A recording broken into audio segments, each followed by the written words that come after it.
Well, hello everybody, and welcome back to the Legacy Let's Play series. Gave this some thought, and we're going to take a little bit of a different approach. I had planned on just sort of moving on to the next Let's Play series, and I'm very, very invested in what's going on over on the Empire Let's Play. And so we're going to do a different approach here. I'm going to basically treat these episodes kind of like a live stream. I'm just going to play and not give a lot of context or a lot of explanation for what I'm doing. And instead, I'm just going to kind of talk. I'm going to talk about the game. I'm going to talk about Minecraft news. I'm going to talk about some of my opinions and some things I'm up to. And we'll just see how it goes. So let's start off by talking about what to expect from Minecraft in 2025. Now, 2024 was a pretty big year for Minecraft. We got some cool new stuff. It was the 15th year anniversary of the game, and there was a lot of celebration and hoopla. And then the biggest announcement was we were switching from a regular update cycle to these game drops. As far as what a drop means, that's still kind of debatable. There are different opinions and different takes on what to expect from a game drop. The idea was that they would be more frequent and not quite as big as an update.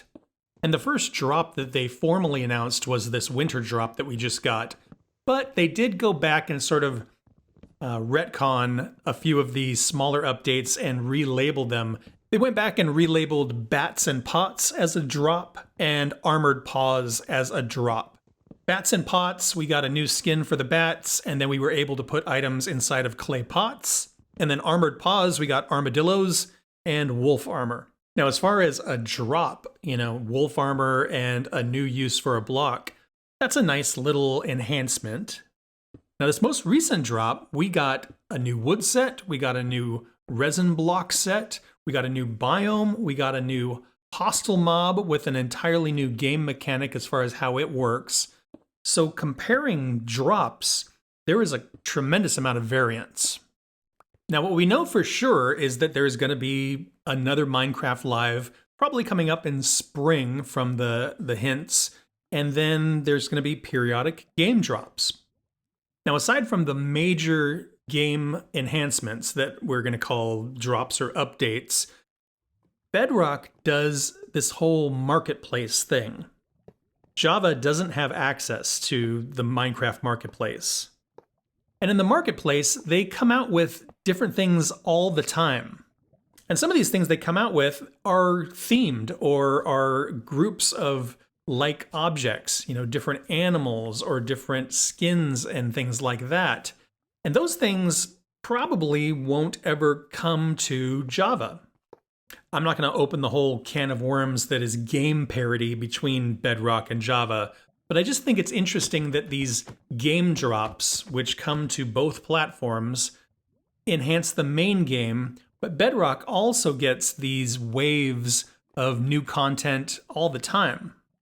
Now, yes, I do get that the marketplace is a paid upgrade, but if I was on Java and they made those things available, I would absolutely pick and choose and kind of customize my game.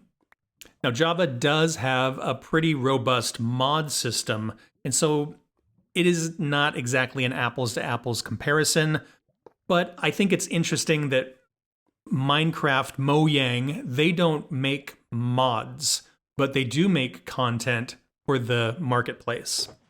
We'll see how that all plays out and how that develops, but as far as what we don't know exactly when the next Minecraft Live is going to be, and we don't know how frequent the drops are going to be. If I had to speculate, I would imagine every 3-4 months from what they've sort of indicated.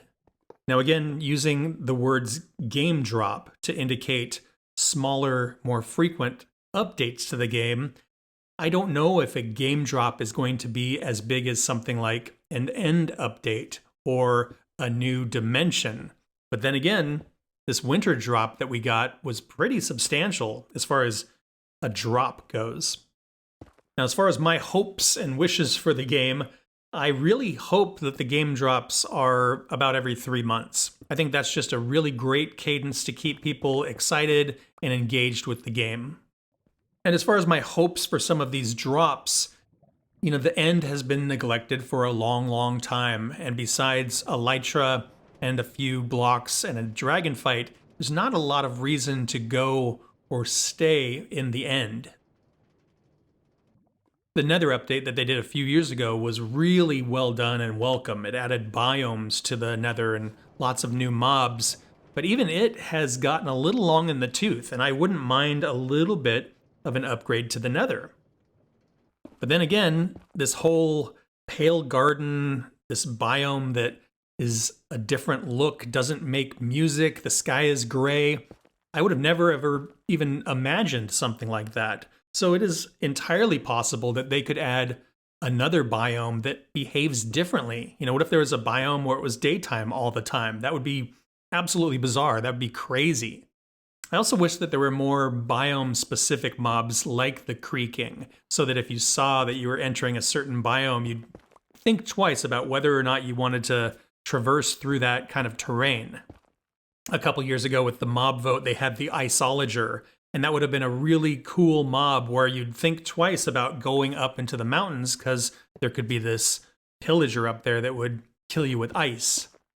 Ultimately, I'll be super happy with whatever they do, and I've been really impressed lately with some of the creativity and the lore that they've built into the game. But I don't know that they always need to add something to the game.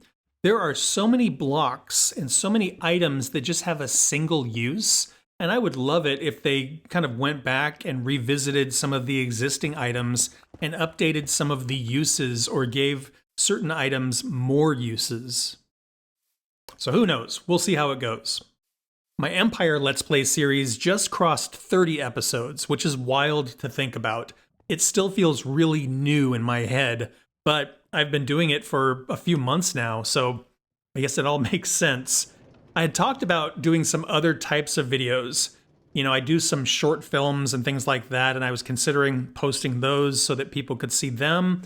I also do a fair bit of travel each year, whether I go to a different city or I go camping, and I was considering documenting that and sharing some of that. The thing that's interesting about travel is it often informs or inspires what I do in my Let's Play series. And so I thought that would be kind of fun to share, and then you could see how that shows up in my gameplay. One thing I'm wondering, because many of you are just here for the Minecraft, is should I post those types of videos on a second channel? Would that be something you would go to the second channel to see? Or should I just keep it all in one place? Everything Todd 13 plays in one place. Or I could just have this specifically for Minecraft and my short films, my travel videos, my Todd Talks, things like that on a second channel. Leave me a comment. Let me know what you think about that.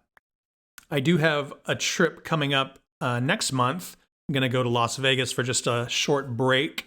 Got a couple of cool things that I'm planning on doing there. And just today, I went to the TSA pre-check office and got registered for that.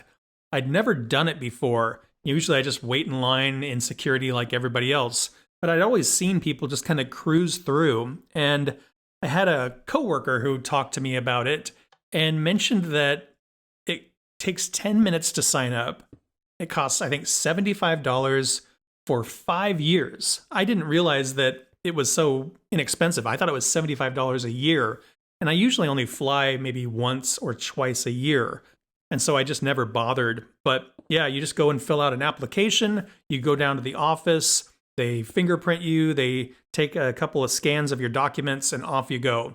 And it was the simplest thing I've ever done, and I'm really excited to see how that plays out when I travel. So I'll let you know all about it once I go on my trip.